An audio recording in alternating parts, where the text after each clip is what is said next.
Sveiki, šiandien parodysiu, kaip naudotis Messengeriu. Einame ant savo pasirinktos naršyklės, paspaudžiame ant jos 2 kartus kairiuoju pelės mygtuku.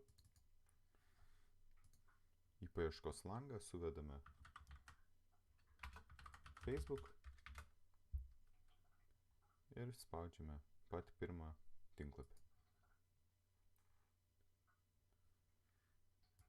Susiraskime žmogų kairiajame viršutiniame kampe, pavyzdžiui, jūsų ar giminaitis, ar draugas.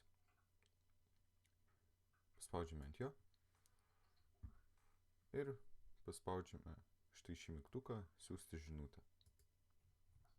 Štai čia jums išmeta štai tokį langą. Paspaudę ant šito langelio, jūs galite parašyti kažkokią žinutę.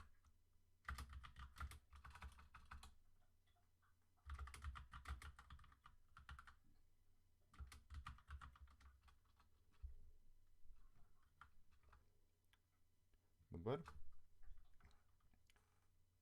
taip pat čia galime pridėti failų, pavyzdžiui, nuotrauką ir spaudžiame, pasirenkame nuotrauką ir spaudžiame Open.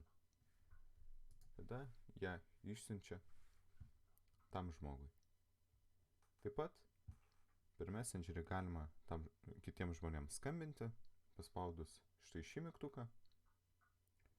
Ir galime paskambinti su vaizdu ir tuo atveju jūs matys per kamerą ir jūs matysite tą žmogų, kuriam skambinate. Paspaudę štai šį mygtuką. Šiandienai tiek, susitiksime kitoje paskaitoje.